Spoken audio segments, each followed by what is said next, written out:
McGurk! I love typing. Not mess with my Google Docs, Meeksy. Supergirl Radio is going live every night of the week. How do you like it? Is becoming a human burrito a plus or a minus? I don't know. It does seem snug. I mean, they say you are what you eat. Kira.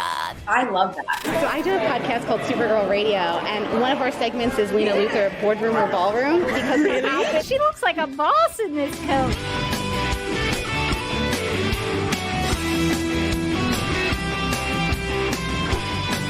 Nasty Luthor like a different Luthor?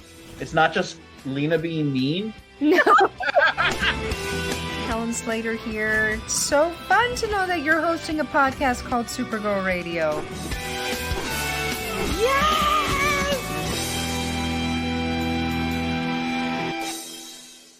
We'll be celebrating Supergirl Radio's 500th episode. That's so many episodes. Oh my God, so many episodes.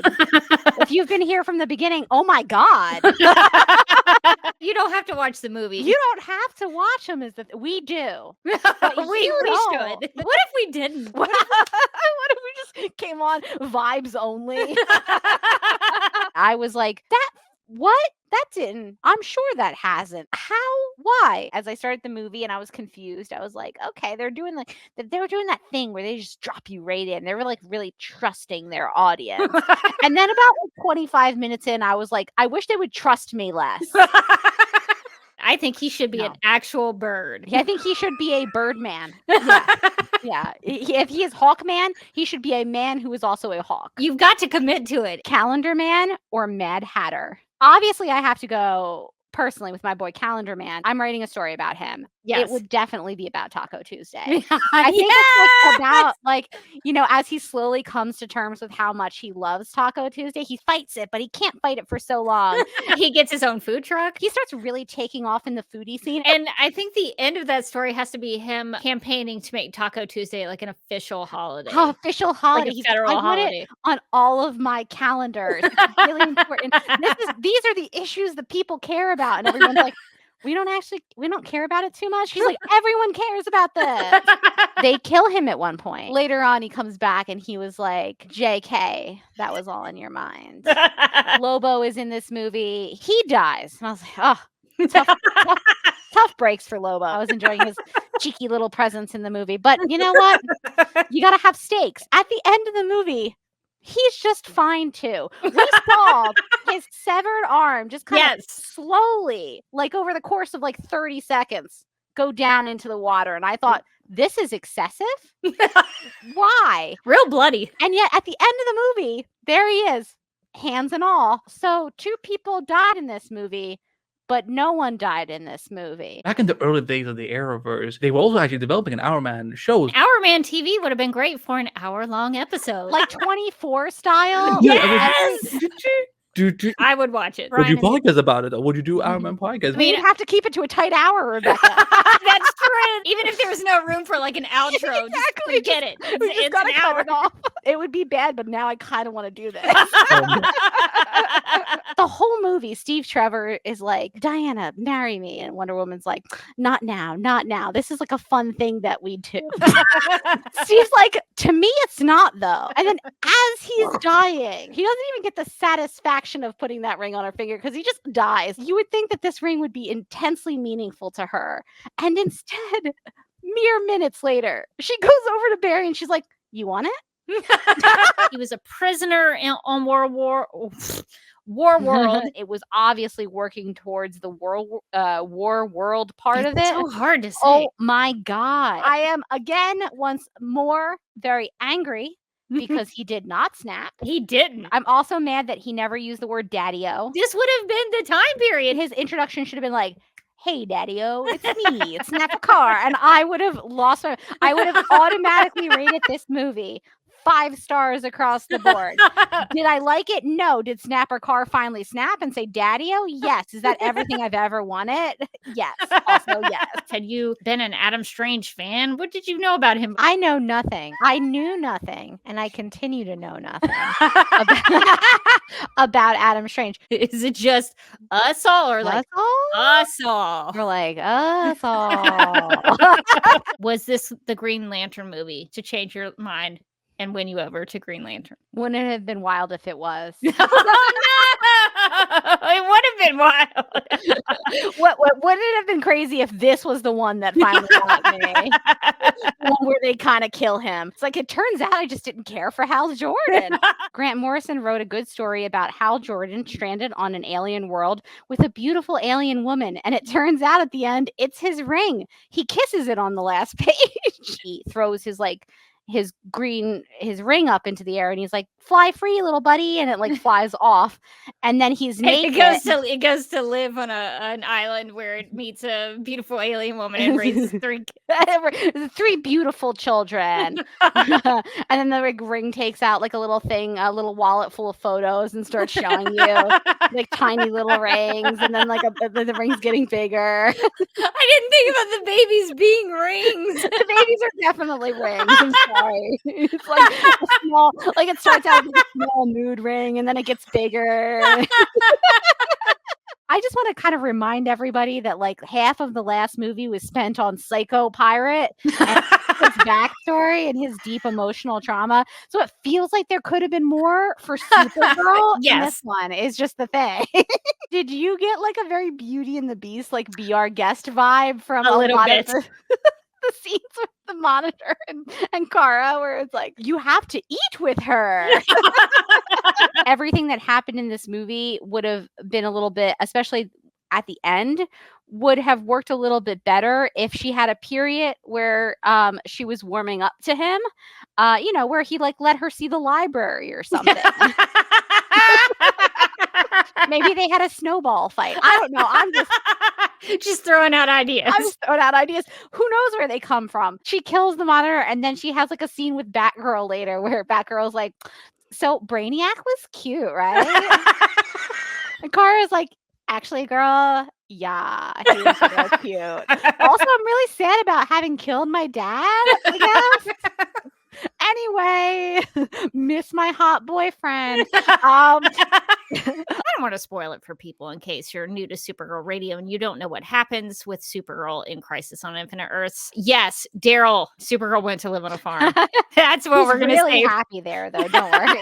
This is maybe a leading question. Did you feel like Supergirl died for nothing? Oh, absolutely. Absolutely. Okay. She died for nothing. Here's a new Supergirl. Let's kill her. We're excited to see her. Rebecca came all the way here to beautiful New Jersey to see Supergirl with me on the big screen, and we got to watch her die like 20 times. I was honestly a little worried about her. It's not like we haven't seen her die in other media. Some recently, some many times. So I'm a little bitter. And Jaden, I kind of almost forgot about the Flash movie until you mentioned it. An infinite universe of infinite Supergirl deaths. It seemed like they were like, oh, like the first time she gets stabbed, it's like, oh, lights out. And I was like, what? Why? Like this? She's super. She just got shot like 300 times, and she just punched through a bomb. She must have kind of felt like the writing was on the wall about how much longer she'd be Supergirl while having to promote this movie and be like, no, Will Smith says, or Tom Cruise says it's the best movie of all time. Jaden Smith. I'm sorry. I got the wrong Smith who was hyped about it. Did you hear what Jaden said? It changed his life. It did change. Jaden hasn't been the same since The Flash. Have any of us really? He like wakes up. Everything is dramatically different in the timeline. Who could have foreseen this thing happening? This is Eobard. I know it. I, a sweet angel, have not done a wrong thing in my life. I have never touched the timeline. That thing I did yesterday probably is not related to this. Forgot how much Jonathan kind of sucks. Typical Jonathan Kent. So in this movie, he saves like a bus full of kids, and Jonathan Kent goes, I mean, maybe you should have just let him drown. To me, that felt character correct for Jonathan Kent. Like, I watched like 5 seasons of that guy, and that guy would have absolutely said maybe in any scenario in which like Clark could have possibly exposed his power. So like in a way, it was like putting on like a warm blanket. I was like, ah, yes, Jonathan, just like you always were. All-Star Superman, in my opinion, overrated nonsense. I do think overrated nonsense though would be an amazing pull quote to put on like the back of the like on a book jacket. You can quote me on that. On a book Quote me. jacket, that would be beautiful. If I saw that on a book jacket, immediately I'm purchasing that. I was like, they're telling me what it is. They're telling me up front. They're not ashamed. Nasty Luther is an all-star Superman. Does that mean that there is the potential, albeit small, that Nasty Luther could be in this movie? My God. Game changer. Game change. Listen, they're throwing a lot of people in this movie. And I say, why not Nasty Luther? I love Nasty Luther in this issue. I wish that she was in this run more. I wish that this run was just about her because she seems deeply unwell. She has the craziest monologue of all time. Yes, please read out the monologue. She said, I've been planning my wedding day. She says this out of nowhere, by the way. There's no context for this.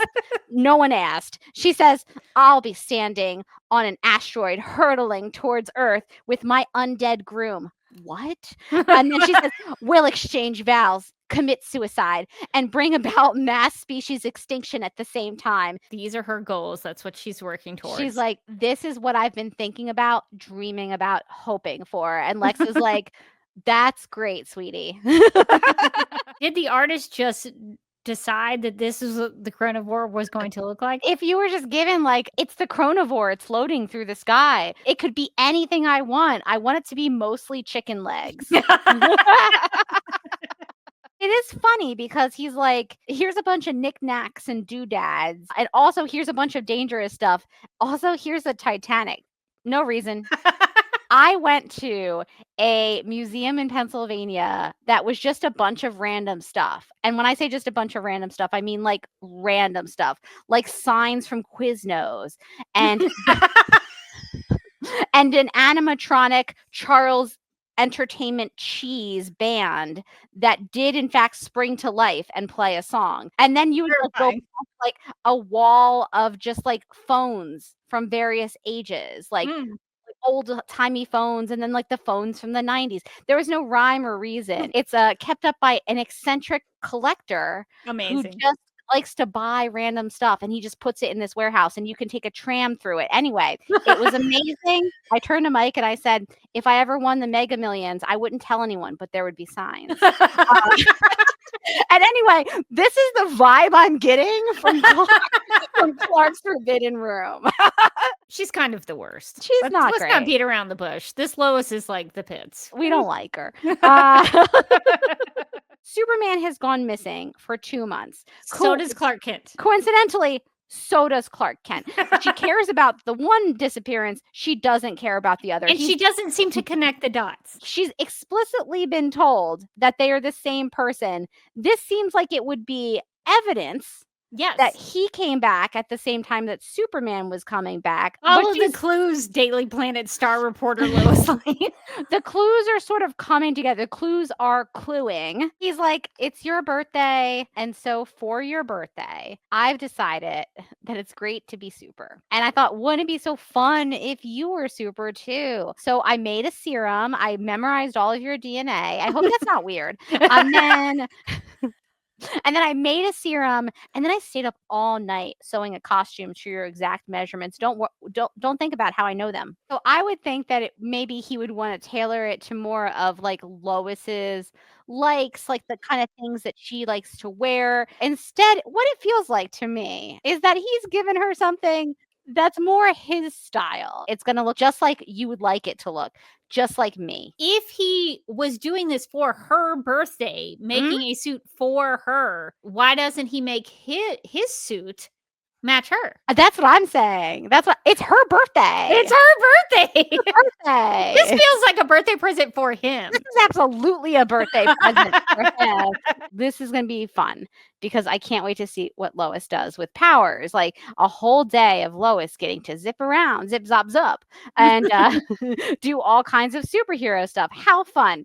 And it turns out she doesn't get to do anything at all. That's fun. That's cool. She does no superheroing in any way. And her entire day is spent getting hit on by various superheroes and then being like, No, stop. I feel like you could have done without the superpowers, honestly. You think maybe it's possible that he went through this whole electric chair just to see if Superman would come? Just to see if Superman would come save him. Yeah, I could see this. I could see this because this version of Lex Luthor is like, I hate you. What are you doing later? I hate you, but you're gonna come to my birthday party? Just as like a joke. Just as a joke. I made you this best friend bracelet just as a joke. I don't know if it's special to him, but he has like prison shorts. I've never seen shorts that short before. Rarely on a man, maybe not even on a woman. He's wearing the shortest little booty shorts to do his little workout, and he is like sashaying. He's on the. But the great thing about it is that they're so committed that he wears these booty shorts the entire issue. Well, the rest of the issue. The rest of the issue. So Lex Luthor is sitting there going, I'm the peak physical specimen. I'm the smartest man alive. And it's like a pull-out shot of him wearing like shorts that like if your teenage daughter was like walking out of the house with, you'd go, oh, a little short. Yeah. Like, a little short. Like you like somebody sent home from school for these shorts. But he's like my evil plan is coming to fruition, like laughing hysterically while in the shortest shorts ever. Frankenstein on ice. What do you imagine that's like? I feel like it's probably a guy in like the stereotypical Frankenstein costume, and then he does like a triple axel. I don't really know the Sun Tyrant that well, and it felt like I was supposed to. Everybody knows Solaris. Everybody's talking about Solaris as if we've all met Solaris, but like I don't know her. The reason that Superman is apparently dying is because he had too much of the sun. I don't know how that works because really Superman's powers are generated from the yellow sun. So I'm still kind of trying to get over the idea that like what gives him powers is now killing him.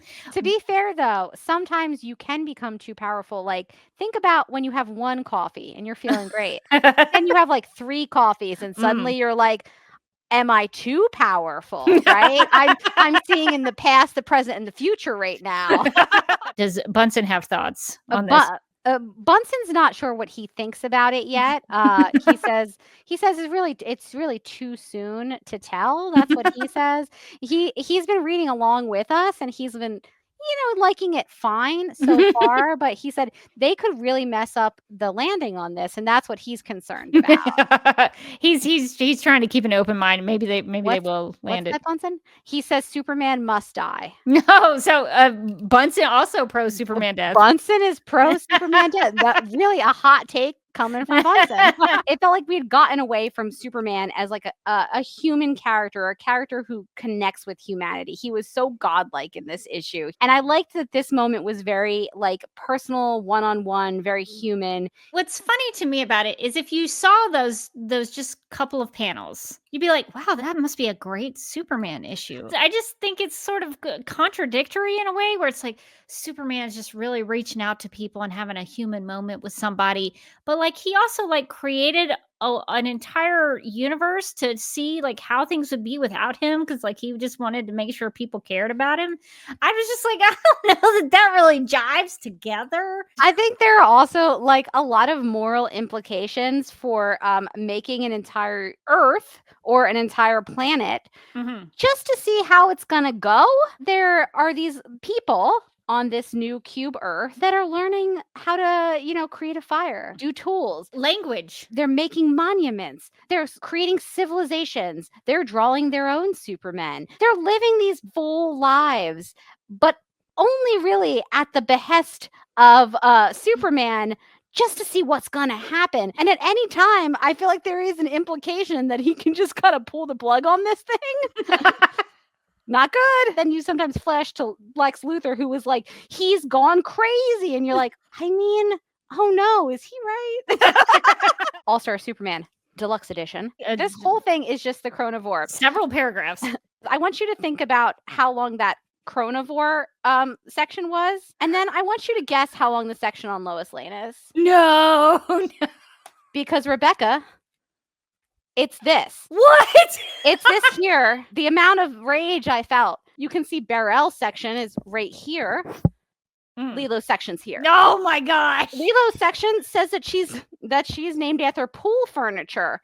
So you know who else isn't in here? Nasty Luther. What? I'm not trying to like read into what they have in common, but I'm just gonna leave it there. I've got a second All-Star Superman. I felt like it was worth the sacrifice to get the other ones. No, I think your deluxe edition is worth my the deluxe price of edition. admission. Mwah, beautiful. This one garbage. What if Bizarro, Morgan, and Rebecca, like Morgan does all the research? Bizarro Rebecca shows up about 5 minutes late and has barely read the comic book.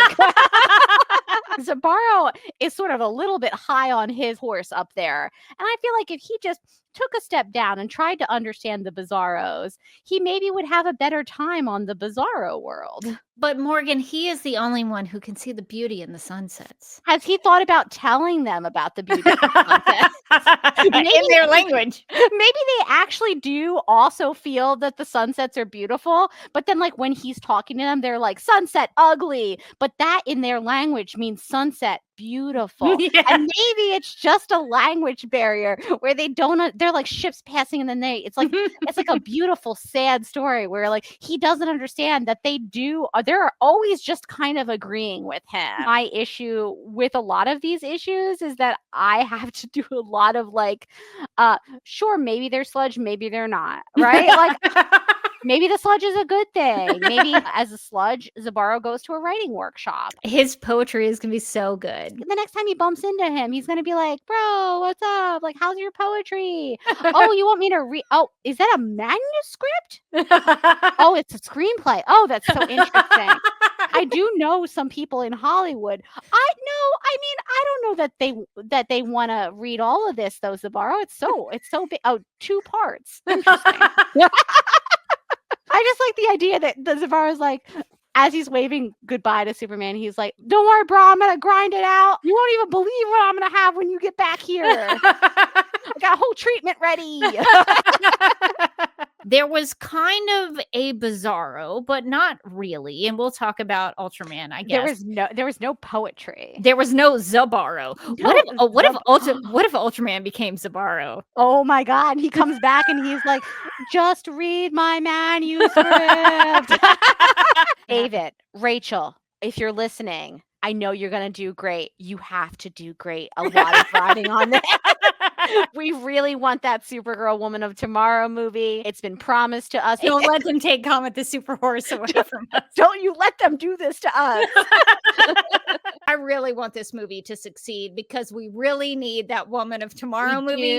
So, she's going to show up in this one. So already I'm hyped about this one for the cameo. So no matter what you think about this picture, this movie has to be a hit. We've got it. We've got to support it. Now, will it be the greatest movie of all time, like the Flash movie? We can't guarantee that. Nothing can be like the Flash movie. Jaden Smith hasn't weighed in yet. I just hope the marketing or the teasing of Woman of Tomorrow is gonna be better than the Superman stuff. I shouldn't be able to like relate to Superman on like such a visceral level. God, fine, what? When I first heard that James Gunn was changing the title from Superman Legacy to just Superman, I didn't think much of it, but as time went on, I grew to dislike the change. For the simple reason that whenever I was talking about the movie or trying to do an online search for news or reviews, I had to describe the movie as James Gunn's Superman or the 2025 Superman movie in order to distinguish it from the other Superman properties or just the character. It feels clunky and imprecise in a way that having a distinct title would not. If I were to ask you, what do you think of Superman?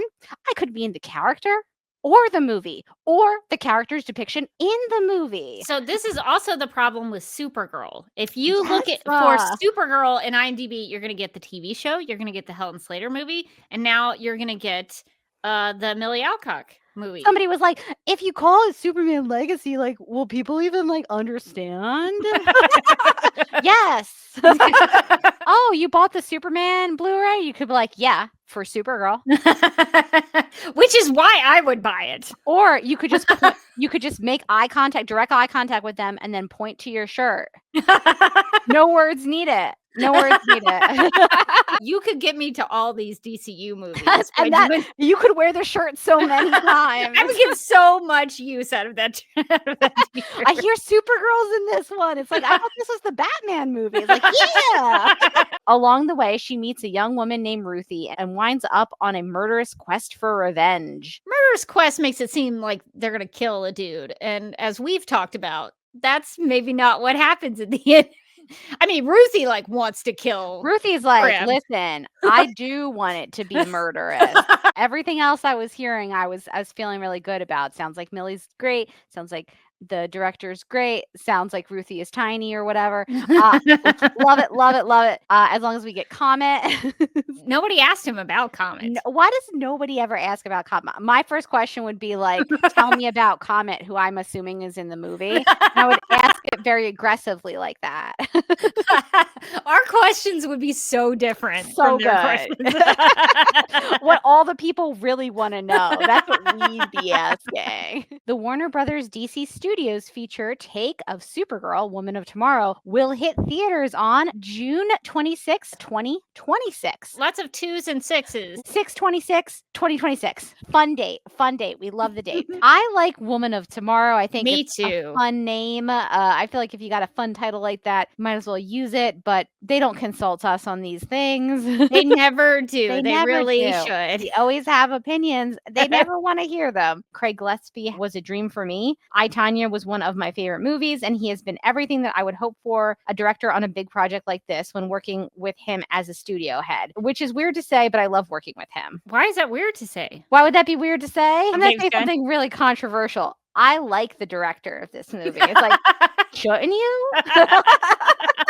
I will feel better if they cast a man version of Comet the Super Horse. What you want to do in that scenario is you want to hide that that's who you're casting. That's a big surprise. You want So that it'll to be be a surprise. It'll be like, they're casting a mysterious male figure in Kara's life. He's really into running through fields and oats. And you're like, cool.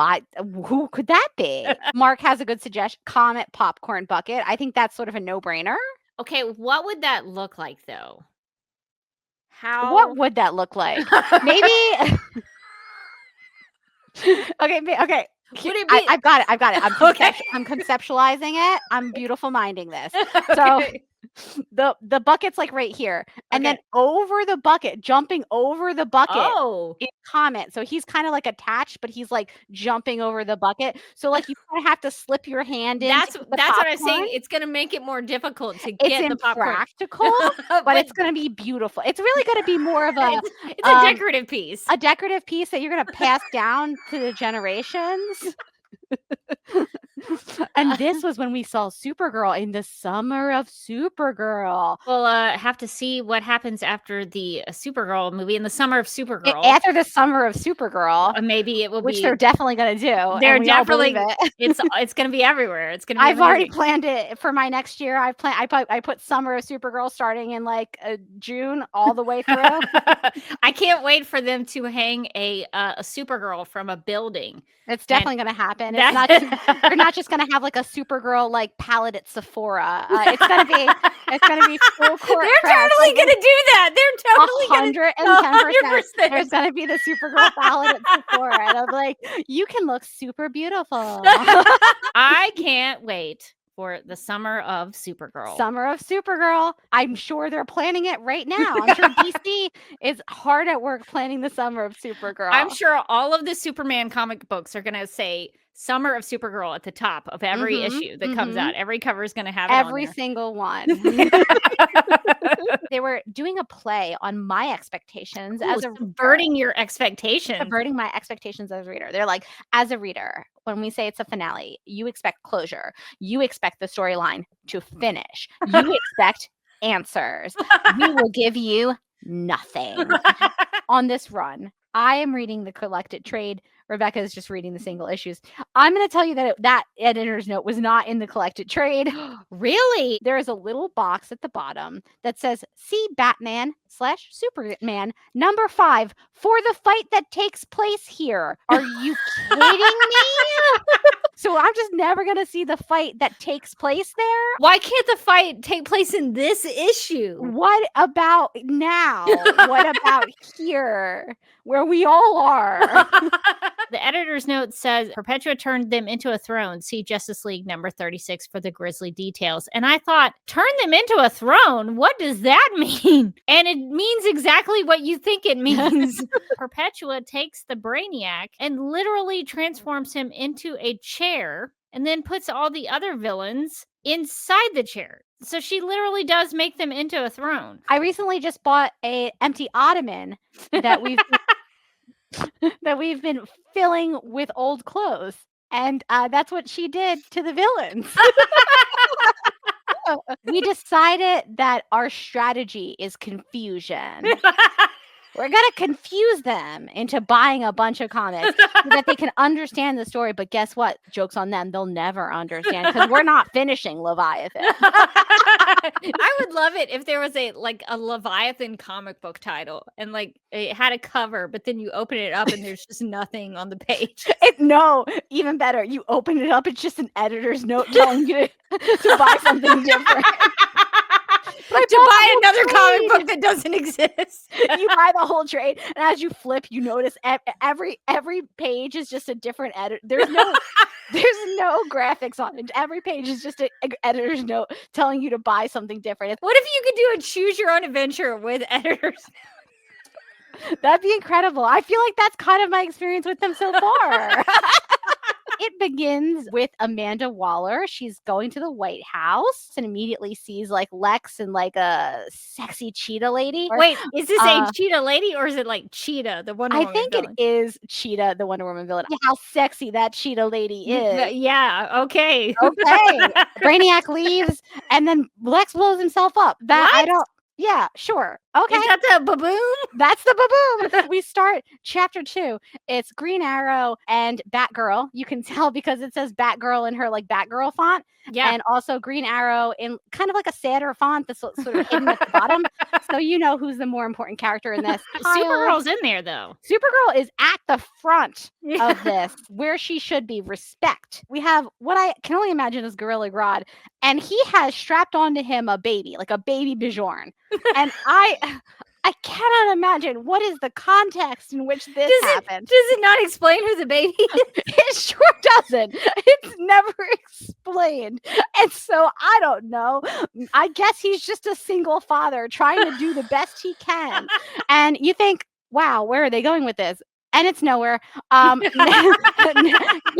need help to prove that this new Leviathan threat isn't Red Hood, your old partner, Jason Todd. And I was like, well, where's that going? Nowhere. End chapter 2. There's an editor's note. Never a good. Oh, so you did get an editor's note. I finally get an editor's note. It says this story takes place after the Justice League returns from the 6th dimension. Oh, cool. That clears it up. I understand that it's a kind of a Joker thing for, when Joker is in a comic, it's usually ha ha ha ha ha ha ha ha ha ha ha ha. That's usually a Joker thing in a comic. There's a lot of that in this issue, but there's also he. If I'm being honest, I do find he less scary than ha ha. There's Superman. He's talking to Director Bones. And says, look at Bones. Look at him. He's got the gloves to cover up his tiny sweat. He looks like he's gone through it. I really want to know what's going on with Bones. I'm really invested in his journey as a character. Mind the Gap says 6-pack, dog welder, and Bueno Excelente are all real DC characters. Can we just take a few seconds to look up Bueno Excelente? I feel like I have more questions about dog welder because here's the thing. Is it a dog that welds or is it a nefarious hero that only welds things welding dogs? There's one version of that's charming and one that's messed up and I don't know which it is. I have some bad news about Dog Welder. So it turns out that Dog Welder is not a dog that welds. He is a man welding dogs. Oh, it's the wrong one. Now you know. So now I know. You can name 3 more characters. When this is going to happen, when we have to rattle them off, I feel like better about my chances now. I'm like, I got dog welder, I got six pack. Yeah, you're going to be like Superman, Batman, Wonder Woman, dog welder. Straight to dog welder. The issue refers to Kellex as Superman's butler. He's not just a butler. He is holding down the fort. Literally, he's protecting the Fortress of Solitude. He's making you a little snack when you're hungry. Sure, that also sounds like a butler. But I love the idea that like Mercy's out of a job now and she's like, it's so hard to get a job with another evil employer. I am trying, Mom. I'm going to all the mobsters. I'm not trying to get a job at like Bank of America, Mom. When I finished reading this issue, I was like, why have they waited until the last possible minute to write a story that felt like a Supergirl story? Could they have been doing this all along? They could have been doing it all along. The sort of semi-infected, let's say semi-infected Supergirl, who is still like, I'm evil, but like, first let's get you guys out of the burning building. And then you're going to be part of my evil plan. I'm going to win you over. I'm going to kill you with kindness.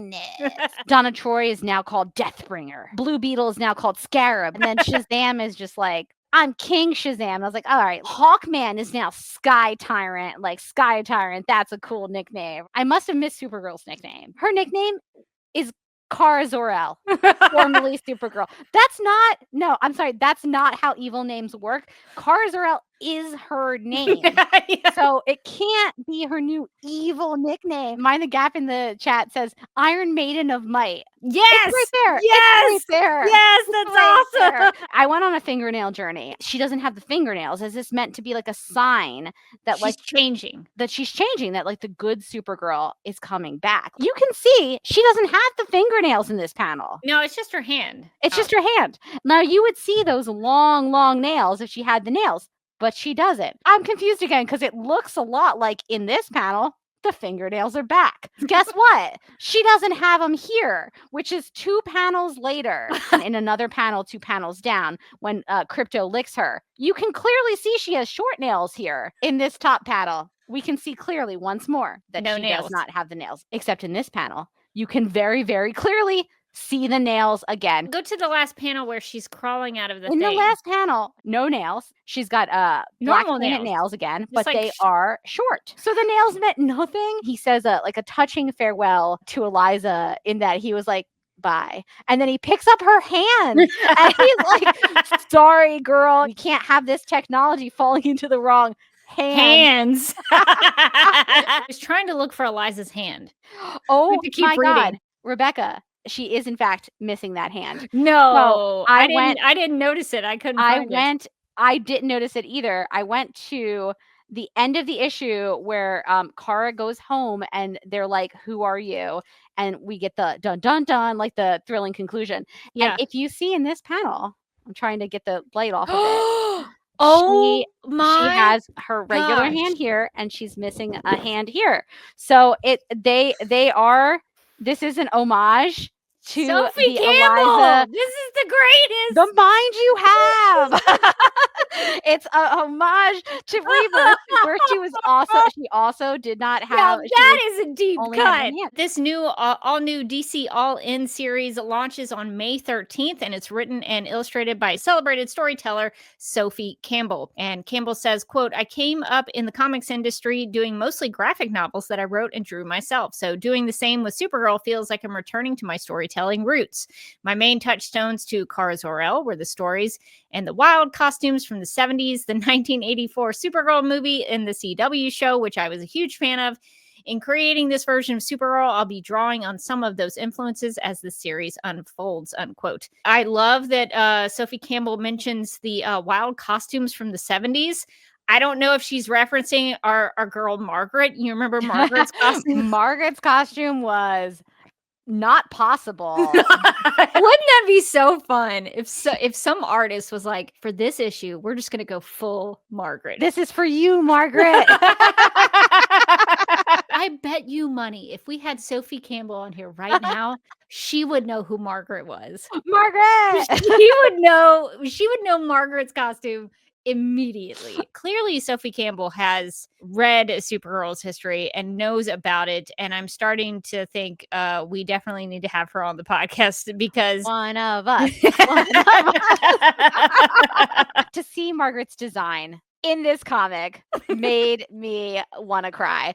Tears of joy. I was just like, there it is. There it is in all its glory. It isn't practical. It looks insane. But Margaret, somewhere out there, I feel like Margaret felt like a chill go down her spine. Just walking along thinking like, remember that good idea I had one day? Margaret saw an opportunity to design a Supergirl costume so impractical that it would become a thing of legends, a thing passed down through the ages. And here we are in 2025 looking at Margaret's design and still going, how would that work? When I got to that panel, I just felt like we were all part of a special fan club. Like we're all in this together. You, me, Sophie. When she's in the lab talking to Streaky, working on the suit. In the background, you can see like a little enclosure where Tiny Tano is hanging out. They didn't know what to do with Titano after the fight, so they just shrink rayed him down. It is a very Kryptonian thing to be like, I'm not sure what to do with you. What if I made you small and put you in a bottle? Lena's like, hold still. I have so much black eyeliner. And she's like, listen, we're committing to the goth theme. We are goths. And Kara's like, I'm not. And Lena's like, shh, I am. And you will be by the end of the night. Kara's very game for this. She's like, okay, sure. I've never heard of a goth club in Midvale before. And I didn't honestly know we had that many goths. The Satan girl portion of her just kind of... It melted off her face. Melted. Again. But there's a lot of melting of faces. There's a lot of face melting so far in this run. It's only been 3 issues. Our last email comes from a listener named Jenny who writes, I'm going to be honest, I listened to your podcast during the run of the Supergirl TV show, but I haven't listened in a couple of years since I started graduate school. But welcome back, Jenny. Jenny, you have missed some really quality stuff. We've almost hit our stride after the show ended. We're just about, I think, getting it together now.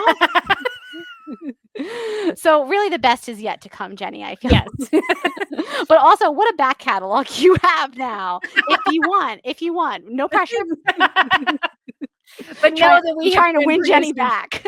Jenny, we did a whole series on Supergirl as a soap opera actress. They mentioned that she was a soap opera actress. Which yes, I did a little fist pump as I read it. I was like, yeah, okay, we're playing the hits here today. In the last episode of Supergirl Radio, a theater producer and former Hollywood agent overhears Linda Danvers fight with her boss, and her fire to stand up for herself earns her the acting gig to play the new shrew of soap opera, Margot Hatton. As Supergirl, Linda Danvers thwarts the sports scandals of Fred Fox and the explosive crimes of the Mind Bomber, who disintegrates before realizing his potential as a small-screen storyteller. After Lena Thorell Colby learns about Supergirl's secret identity, Linda is starting to suspect that Greg Gilbert has a secret of his own. Confused? You won't be after this episode of Supergirl Radio. Melissa Benoist posted to Instagram that she, quote, saw an old friend last night. Morgan, this is like an old friend of yours as well. Interesting. Melissa and I, you can see, we're twinning. We're the same. In so many ways, we're the same. They're talking and her aunt is like, well, you know about our Banshee curse. And Siobhan's like, I definitely did not know that. No one mentioned that one to me. And she's like, don't you think there's a reason we're all so unlikable? And Siobhan's like, I'm sorry. Did you just say I'm unlikable? It was weird that her first thought was to win Lucy over. She's very mad that this guy pretended to be someone else when he was really a different person. He was really an alien. The way I'm going to win her over is by revealing that I have also been pretending to be someone else. And I am too an alien. Who is faster, The Flash or Supergirl? There's clearly a winner in this episode. I agree. Supergirl beats the Flash to the warehouse. He makes up this excuse that Sure. went around You the went perimeter around or it. whatever. I don't think so. We did not see that. And also, the way that the Flash goes back home is because he needs Supergirl's speed. He can't do it on his own. Just not fast enough. So he's not fast enough. So he needs her not to only be faster, but to also throw him at the same time. Could you make an argument for the Flash? Maybe. Will we be doing that on this podcast? No, we won't. Kara is taking Barry Allen's advice to speed things up with her relationship with James. So she invites James over to her apartment, and she takes the brave action to kiss James and share her feelings for him. And he does not respond to her. I think had that happened to me in my personal life, like I wouldn't be able to save the city because I would have tunneled myself into the center of the earth and I would not have returned. If I'm being honest, I'd be like, I live here now. It's warm and cozy. And no one can reject me in a really strange way. The evil plan to make her beloved sister kill her with the same sword that she used to kill Astra. Pretty good. Pretty narratively, pretty great. She's like, listen, everyone will die, including me. And then who is going to visit you? Who is going to get you oil changes? Calex. Calex is like, well. I like that Calex is so mad about this. He doesn't want to do it, but he understands that he has to. That he leaves her like without like cold shoulder. He just walks away. He just floats off. She's like, excuse me, Calex, I'm going to die. And he's like, He did. It kind of was out of frame. Like that. And then Allura pops up and you're like, oh, he did it. But he did it in a really pissy way because he's very passive aggressive. I love Calex. I love him. I love him in this form. I love him when he's mad. I love him when he's sassy. I love him when he's garbage monster. I'm just a big fan of the character. Car says the end of Working Girl always makes me cry. And now that I've seen it, I'm like, why? It's not an emotional ending. Kara, I don't see crying at the end of that. But for Kat, she like I could imagine her being like, she made it, baby. She finally got her big office as an executive. So beautiful. God, being executive is so great. Like I can't imagine that. I love that Supergirl has basically taken Superman's dog. Come and take him. Are we about to see a different take on Krypto? Are we going to see the bad boy Krypto? Because this could be a daring departure from the Krypto we've always seen. Comics fans are not good. Superman fans are people are gonna really riot in the streets when the first time Krypto growls at somebody for no reason. Do you think Krypto is gonna like tug on his cape, or I feel like there's he'll chew up the boots? I have a feeling. I think he's gonna chew some stuff up. I think there's gonna be a lot more barking. A squirrel's gonna go by and we're gonna lose Krypto for a while. The next email we have comes from Mark. So he wrote in to say, quote, although my local theater is part of a small chain that typically doesn't get fancy merch, as it turned out, I drove to a Regal for the Amazon Prime preview of Superman, and I got the Krypto Super Bowl. The Krypto Bowl. So this is what it looks like. It's so massive.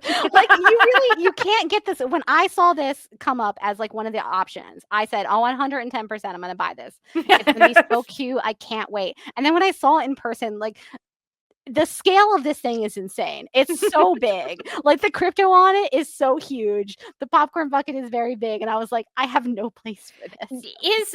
Now, maybe this is an email response from Mark now that he has this thing. Is it difficult? Like if you put popcorn in the popcorn bowl, do you have to like go around? Does Krypto ever get in the way? Fall in? Yeah. Like, you know those little birds that they put on people's desks sometimes that like fall into the water? Does Krypto ever do that in your popcorn? Is it hard to eat the popcorn with Krypto sitting on the bowl? We have questions. We have some updates on the Krypto popcorn bucket that I think it's important that we share. Mark says, I can tell you the Krypto popcorn bucket holds a nearly a full 3.2 ounce bag of popcorn. So that's good. A live testing of the popcorn situation. Mark has come back. He is reporting back more. He says, my official verdict, Krypto is not in the way of eating the popcorn. Oh, surprising. Okay, and it seems like he's not dipping into the popcorn like one of those little desk birds. Like Mark says, he's just kind of looking at me with big puppy dog eyes. Okay, so is that weird though, Mark? Is that Mark, disturbing? is it comforting or disturbing that you're eating the popcorn, but Krypto is getting none of it? You feel guilty. How do the lab cats think? What did they think about Krypto? So I have been keeping Krypto safe from the lab cats because Beaker did go through a period of time when he thought that everything, like all plush, was like a sweet dessert, a sweet treat for him. Oh, okay. And he would destroy them and then eat the insides. And I just couldn't deal with not only that happening to poor Krypto, but the vet bill that I would get from that happening to Krypto. Oh boy. Oh, I hear that. Beaker sounds like he's dying. I do want to put forth that Beaker does this a lot, even when he himself is the aggressor.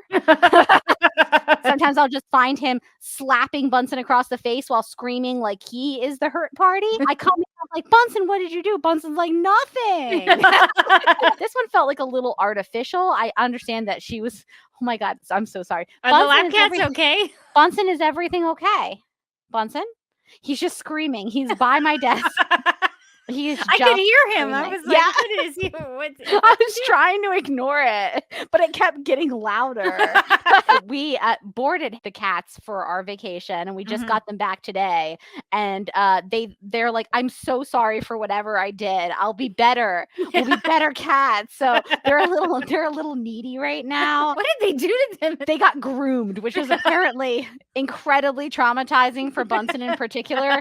Our cat boarder groomer told us that he just sat and screamed the whole time he was being groomed. He didn't try to get out or anything. He just stood in one place screaming as he was getting washed, which is apparently very traumatizing for Beaker, who was up next. We'll be getting into everything. Oh, are the lab cats okay? Hey, buddy.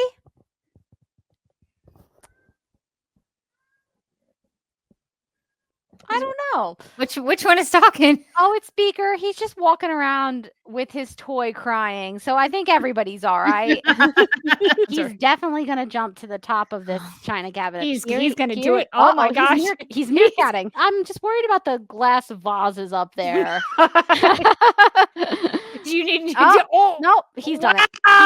He has done it. He is up there, up on the top of the china cabinet. He's made it. I'm so shocked that he did that without busting anything. He's actually usually pretty good at not knocking things over unless he wants to. The question I always have to ask is, does he want to? There's just a little situation going on behind me. So Beaker is now on top of the china cabinet.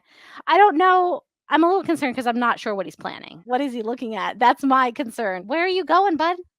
There's nothing over there. Okay. Nothing up there either. Okay. Yeah, he's trying to find a I'm in danger. Oh my God, how is he back up there? Never mind. Now it's both of them. I don't care. I don't care anymore. I don't care. He wants the Batman on top of that thing. He can do what he wants. He's broke my will. He's broken my will. He's drawn Bunsen in there now with his shenanigans. Oh my God, Bunsen, not you too. Oh, what's going on? Hi. Oh boy, really? Right now, huh? No. Not the cords. Bunsen doesn't normally go after the cords, does always he? Oh, no, he's... Bunsen's feeling the chaos tonight, though. Bunsen is here. I was hoping that the cords were not going to be appealing to him tonight. He's going straight for them. But they are. They still are. You know what? The heart wants what it wants. Kind of a Wonder Woman Aquaman situation here. Where the end of the world's going to come about because Bunsen has to chew the cords. Buddy, we can do better. We can ask better for ourselves, can't we? The cords are in a committed relationship, Bunsen, much like Aquaman was. Bunsen, what do you think about it? Bunsen? Any idea? Oh, no. Bunsen is being a villain himself because Bunsen is trying to eat the cords. No, Bunsen, you can't eat the cords. Bunsen, do not eat the cords. It won't be good. No. Sorry. We have a slight emergency as Bunsen has gotten. Oh my gosh. He has it in his mouth. Okay. I think Bunsen would actually be very interested in Commandy because he has a friend who's like a tiger man. That's a tiger Tiger Man, Bunsen. Is Bunsen hanging out with Bunsen us? has flopped now, and so Bunsen is he's with us. He's blessed. He's blissed. He's loving it, unbothered. So I guess this is just kind of where he's completely flopped down on my desk.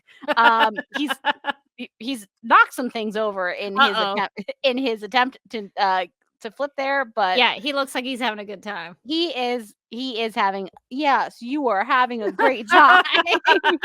So maybe all 3 parts. We don't. Maybe, I don't know. I assume. Yeah, bud, what do you think about that? Bunsen's looking directly into the camera now, sort of deep into the soul of our viewers and listeners. Looks so majestic. Doesn't he? Isn't he a beautiful boy? They don't really act on it until like the very last scene. So I guess sorry. I want to see that picture later.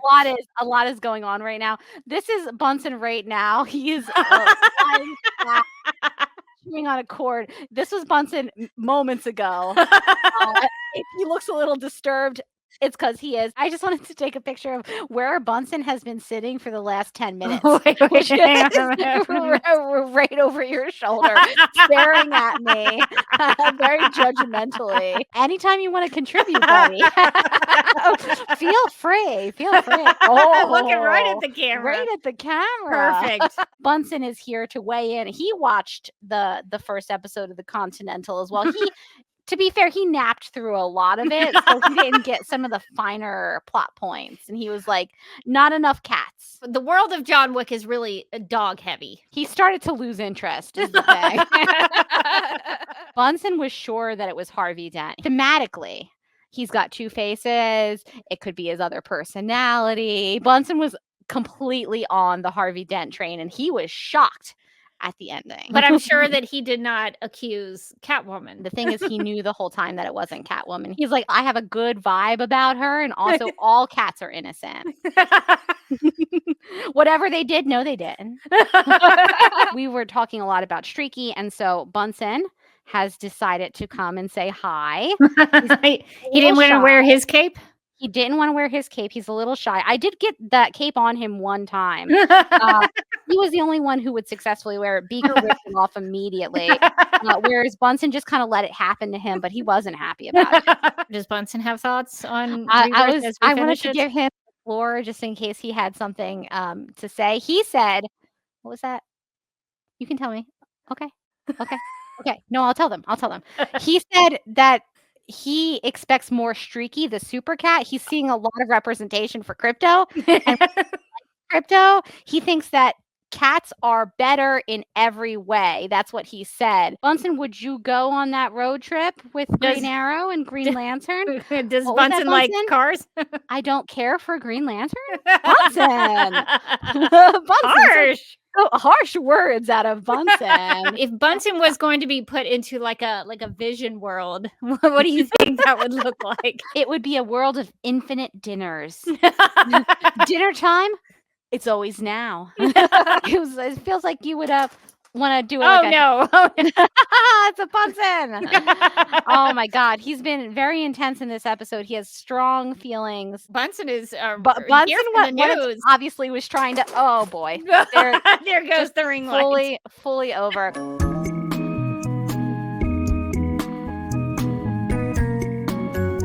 I'm dealing with a new ring light situation because Bunsen finally did it. He accomplished the impossible dream. He knocked my ring light off of the desk. It fell and it shattered. Uh-oh. Is this wait? Oh, he's looking right into the new ring light. He's found the new ring He's like, can I destroy that one?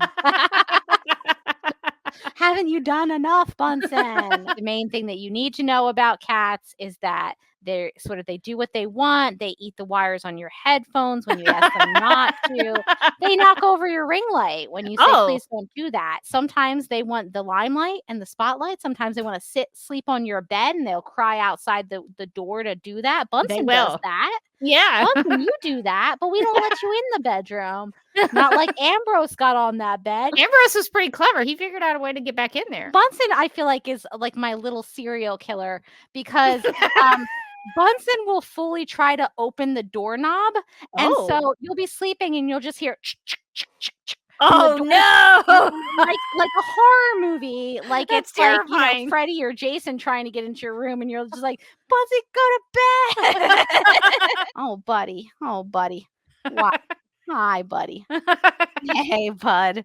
Oh wow, I don't know why he cares so much about this right now. He does. Is Bunsen coming to visit? Oh, Bunsen's coming to visit. I would never send you into a wormhole. That's my promise to you. I would send someone else's cat. But it would never be you.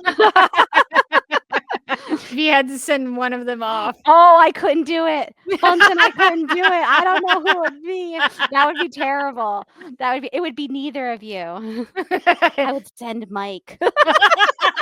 One of my biggest critiques of this movie is that too many people are just walking around holding cats. Now, that is true. I'm going to tell you a fun fact about cats. Most of them do not like to be held. They do not like to be picked up. And sometimes they would hold the cat for a long period of time and then they would hand the cat off to someone.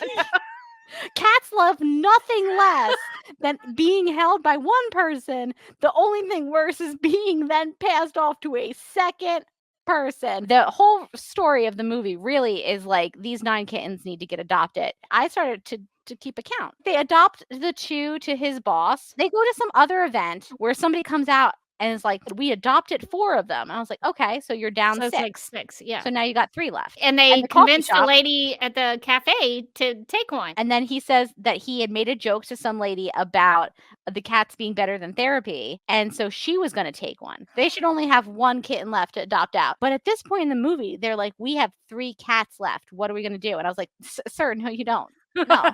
They find the lady at the choir practice and she's like, I'll take all 3 cats. But then she has to foster some cats, so she can't take the kids. She can't take them. And then at the end of the movie, they give 2 of the cats that they shouldn't have left to Marilee's niece. And then they take the tuxedo. So they take the last one. This kitten math is not mathing, you know? First window was giving me poverty. It was giving me 4th grade class project right before break where no one cares. When we say cardboard cutout, it was not trying for any dimensionality.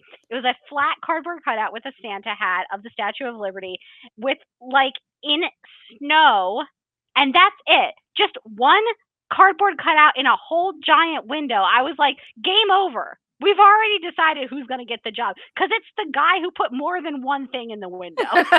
They actually both get promoted to the big head window dresser position. I will say, are we sure we want to promote Kyler Lee's character? We remember the first window, right? Paramount Plus UK and Ireland have recommissioned psychological thriller series The Ex-Wife for a season 2. Supergirl's Katie McGrath has joined the cast in the lead role of Jen, based on Jess Ryder's book of the same name that released in October 2022, focused on a young woman, Tasha, who was married to middle-aged Jack. While their marriage appeared happy, Tasha was haunted by Jack's ex-wife, Jen. Okay, I'm in. Yeah. Katie McGrath is going to haunt somebody? Yes. Inject this straight into my veins. Jack appears to be a changed man, but who can each of them really trust? And can anyone truly change? I think they can trust Jen. I think she's on the up and up. I've never seen Katie McGrath play a morally great character, and I don't even believe she could.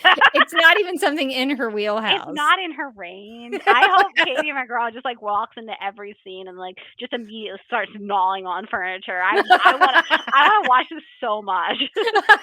I just like everything about Nemesis. I like her character design. You were bringing her back from the dead. I want the Nemesis spinoff. I want to follow Nemesis on in a day in the life. I want to see Nemesis have to teach like a kindergarten class. Like I want it all for Nemesis. From what I've seen from your on the ground reporting from Superman Celebration. Literally on the ground. On the ground. I know about the drinks. I know about the ghosts. I know everything about Superman Celebration. I feel like I've been there. We have solved the mystery of who killed George Reeves. His girlfriend shot him. We did it, you guys. Case closed.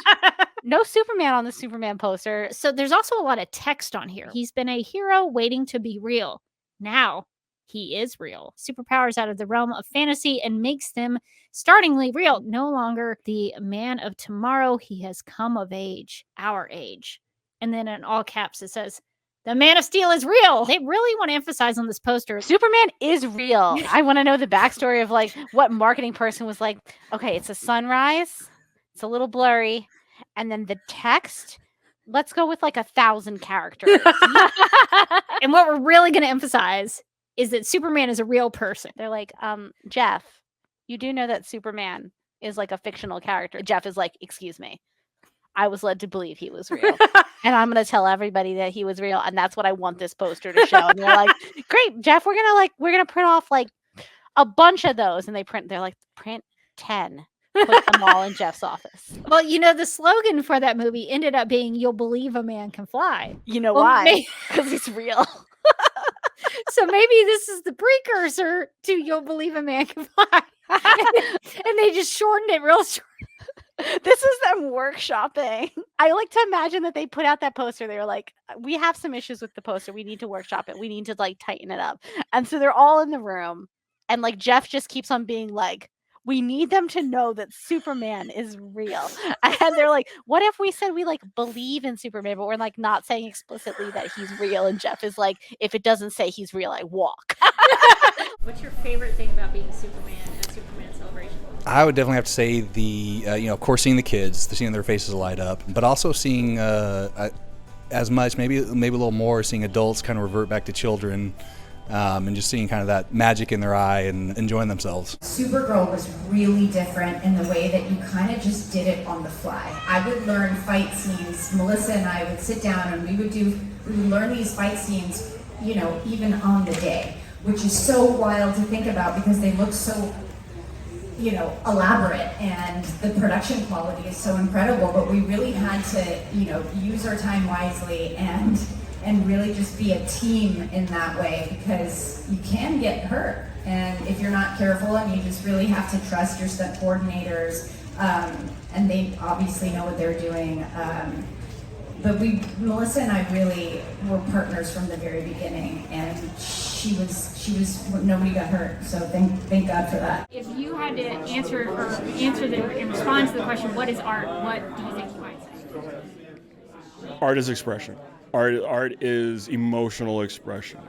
It is the non-verbal tool of communication that binds the entire world together because we all speak different languages, but we can all recognize the same imagery if we're shown it without words. And that is the greatest way that you could express yourself without having to open your mouth or even write a single letter, is just draw something. And that is art. That is emotional expression. So I went to Makad Brooks's table here at the Walk of Fame because James on the Supergirl TV series lost his camera and that made him want to become... Tragically. Devastated, like ran over the camera. And that made him want to become a costume vigilante because he just couldn't buy another camera. That happens to me when I break electronics all the time, honestly. You're like, I'm never going to get another one ever again, and I'm going to go out and fight crime. I drop my iPhone and I immediately become the Batman. So, since I knew that, he played James Olsen and cameras were a big part for him, I thought it might be fun if I went over there and just said, hey, would you take a picture with me of us taking a picture? And he was like, oh, yeah. And so I had 2 cameras with me. I think it's the KSX 1000. It's a 35 millimeter film camera that a friend of mine gave me because she knew that I was trying to get back into film photography. I took a lot of shots of DragonCon on that camera, but then I also had recently I made an impulse buy to buy the Fujifilm Instax camera, which is kind of like a Polaroid film camera, but it has like really good quality pictures. And so I had the two cameras, and so I let him pick which one he wanted to use for the picture. And so he chose the Fujifilm Instax camera. I should have like let him take a picture with it because you can then like print out something. Oh, that would have been fun. But so now that I'm thinking about it, I'm like, I should have actually had him like take a picture. But he was so game to take that picture. It's one of my like favorite like DragonCon celebrity encounters now. So I got to take a picture with Jimmy Olsen. I love this version of Jimmy Olsen so This much. version of Jimmy, I like the first two episodes, I thought he was a little much. This episode, I like fully came back around on Jimmy. I was like, I love it. Jimmy talks about this stuff all the time on his Flamebird channel. So, wait a minute. Sorry, I had that on loop. Jimmy has a YouTube channel under the handle Flamebird where he posts a video asking the question, who is the Superman of Metropolis? Who is he? So he has 5 subscribers. He added a 6th, though. Yeah, so he's got 6 now with Lois. Then he has 2 views, which seems like there would be more interest in this topic. What he needs to do is like do a little bit of video SEO. He needs to work within the algorithm, right? Vertical video, Jimmy, have you considered it? So he's got 2 views. He's got 176 likes. What? Okay. But I don't views? But I don't know how he's got the 2 views but 176 likes. Did he have any comments? He had no comments. No engagement. So low engagement. Jimmy, like maybe ask a question at the end. Call to action. What's your CTA, Jimmy? Other podcasts might be talking about my adventures with Superman, but are other podcasts doing a social media audit of Jimmy's YouTube channel? Start a Patreon, Jimmy. I guess the only reason he would stay at the Daily Planet is to be with his friends Clark and Lois. His good friend Clark is kind of the source of a lot of his views and his stories. What if he just starts like following Clark around and he's just like, no pressure, but like the numbers have been down this week. Maybe you could like do something like extra heroic for your boy. Jimmy has now sold Flamebird to the Daily Planet for $5.6 million. Season's over. Jimmy's rich. Does he lose his rights to his content? Jimmy's going to want to position himself as a thought leader. Now he's going to be controlled by the man. That's true. Who's going to tell him what he can and cannot do with his channel. I want there to be an episode where every single one of his videos gets rejected by legal. I'd just be like, you cannot say that. You cannot prove that. We're going deep down like a creator / marketing rabbit hole. I think this is important. It's like Flamebird, and then it becomes Flamebird plus, and then it's like back to Flamebird plus, and you're just like, what happened? This alternate universe Olsen is also like super into like creatures and conspiracy theories. And she's like, hold on, you are not going to believe the things that I have seen. And she talks about Comet. I lost my mind. I was like, no. There are these like beautiful photos of like her forehead to forehead with Comet, like telepathically communicating. And I was like, this is beautiful. Art really is paintings of horses. It looks like there may be some Supergirl that is coming in my adventures with Superman. I am psyched. I think we can confirm it here. Supergirl's going to be in this season at some point in some capacity. So in my mind, she's going to be a huge presence. She's going to be a giant character. She's going to get her own storyline. And she's going to become friends with all the super best friends. And I'm very excited about all of this. That is definitely going to happen. What did you think about the introduction of Akara into the My Adventures with Superman universe? Big news that she exists. Not always the case in Superman stories. Not a guarantee that say she exists or say she would have gone to a wedding. Or we're not bitter about it. That's what's important. Kara might have a little romantic interest in Jimmy Olsen, and I feel like we got some hint of that here in this episode. Not just Jimmy Olsen, but the leader of the whole planet, Rebecca. Jimmy Flamebird. The black on the chin, is that a mask or is it like a goatee? It does look like he's testing out a goatee look just to see if this new body can pull it off, And he's like, I think I'm pulling it off. Kara, before I take over the city and maybe have to kill you, am I pulling this off? Be honest with Dad. How mobile is the scarf? How tight do you want to make the scarf? Is it sort of on the outfit and it's never going to change from this exact position?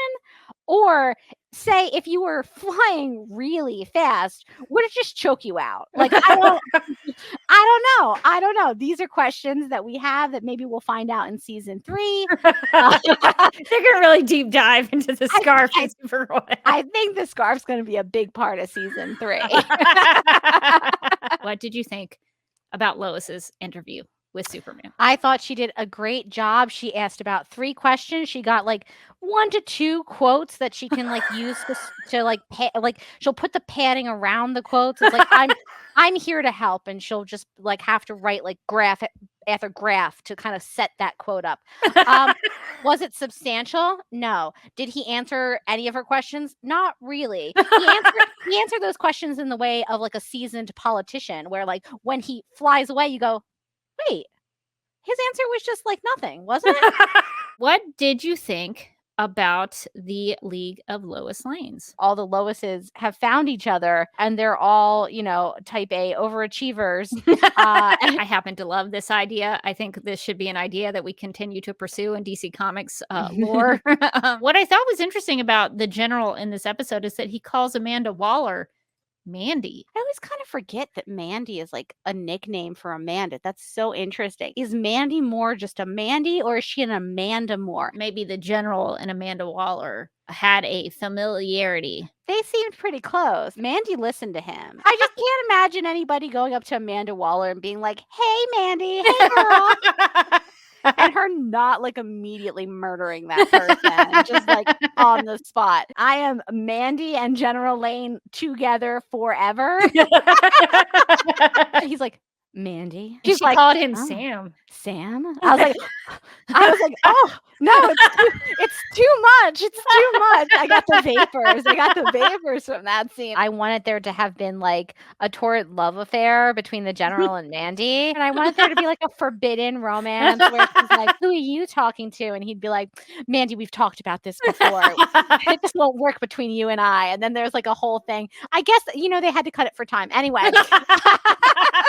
Lucy pops up. She's her long lost sister, but they're only half sisters because her mother is Amanda Waller. Mandy. Yeah.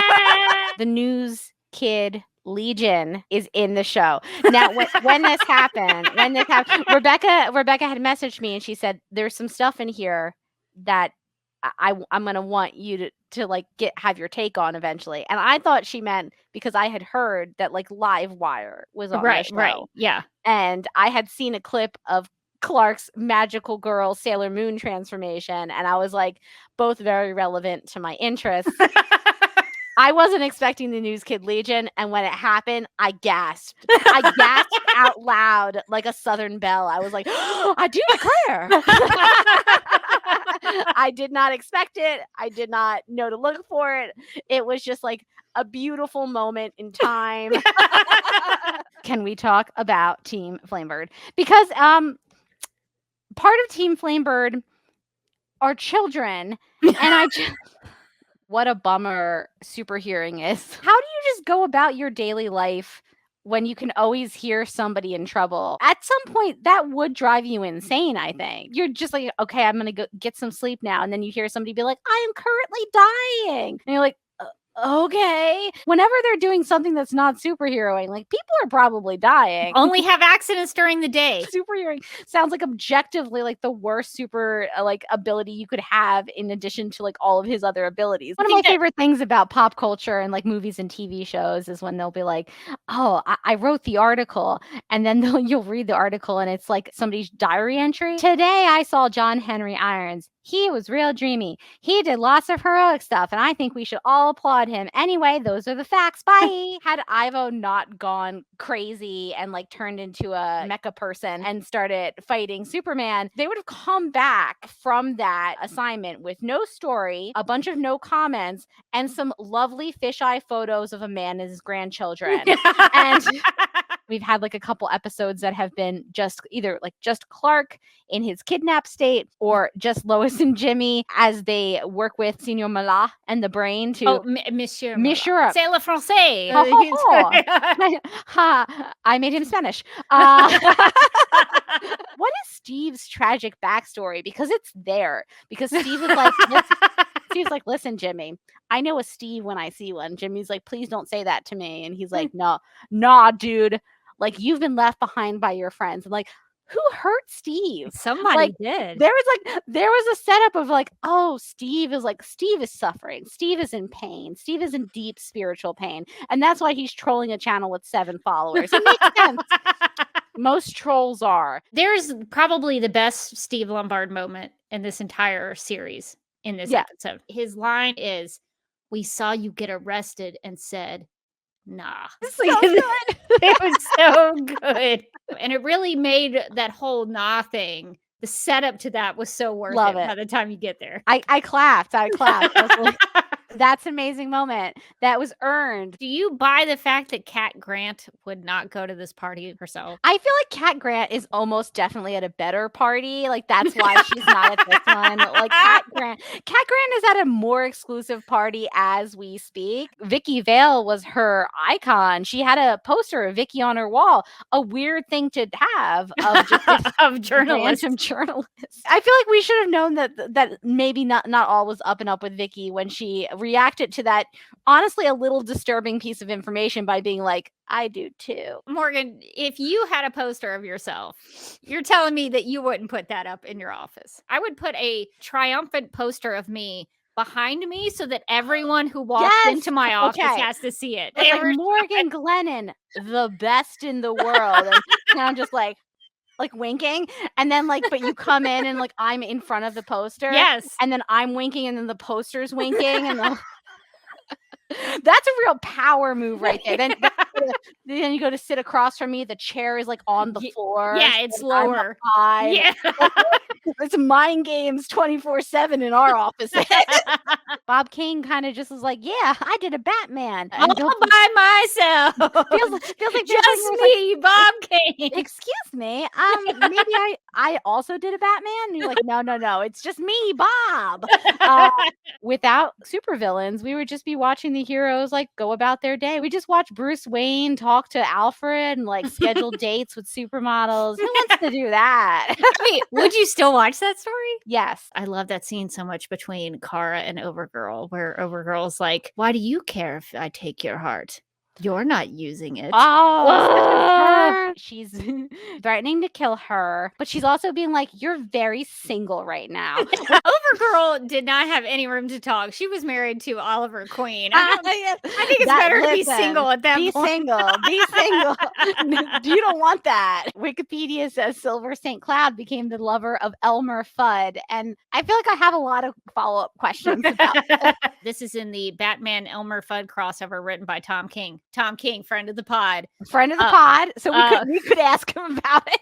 We should have him on just to talk about the Elmer Fudd comic. He's coming on. He's like, I can't wait to talk more Supergirl. And we're like, no, we really want to deep dive into the Elmer Fudd thing. I thought that this comic did have certain moments where the veil between the comic book universe and our universe got very thin, because she starts talking about scientists haven't found any intelligent life yet. And I'm like, girl, but you're here. Are they physically on the bus? You think that they're in the bus, but they're actually on the bus. Mark says they could switch it up in Iowa. It could be the girls in the truck bed. Season 2. That is a season 2 storyline. Mark, let's not get ahead of ourselves. They're in the bus. They're on the bus. They're around the bus. They're around the bus. They could be behind the bus. Don't be in front of the bus. Don't be in front of the bus. What if There's they a lot get of left by the bus-related bus? content. Oh my God, what if they get left by the bus? Maybe that's the way that the season ends. Cliffhanger. Where's the bus? They ask. McFarlane Toy Store.com was selling, and I hope you will enjoy this, Morgan, a Mr. Bones action figure. What? From Infinity Inc. number 16. He's got his tall boots. He is working it. Look at it. He's posable too. He does like a fun pose with his hands, very dramatic. I love everything about this action figure. I think he's gorgeous. This is his supervillain era.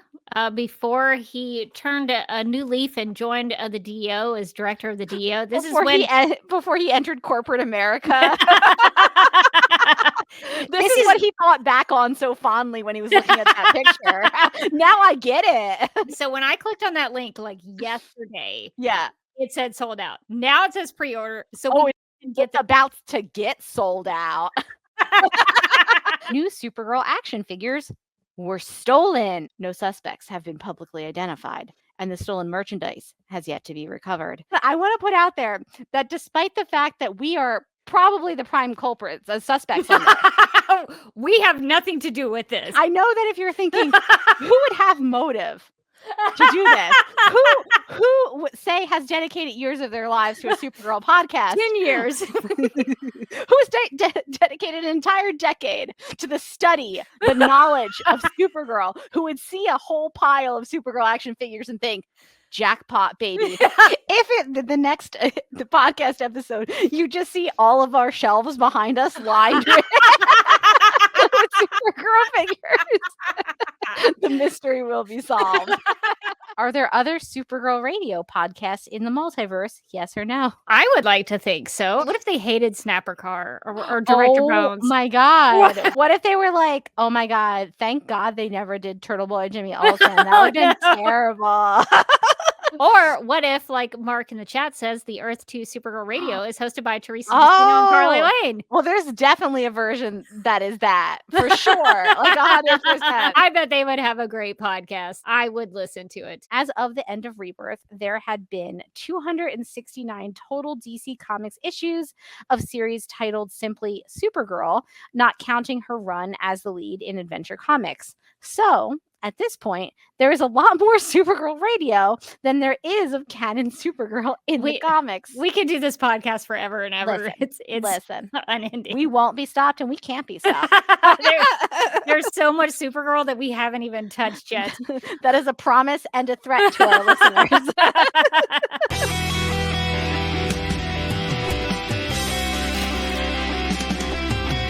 McGurk! I love Not typing. mess with my Google Docs, Meeksy. Supergirl Radio is going live every night of the week. How do you like it? Is becoming a human burrito a plus or a minus? I don't know. It does seem snug. I mean, they say you are what you eat. Kira. I love that. So I do a podcast called Supergirl Radio, and one of our segments is Lena Luthor Boardroom or Ballroom. Because she looks like a boss in this coat.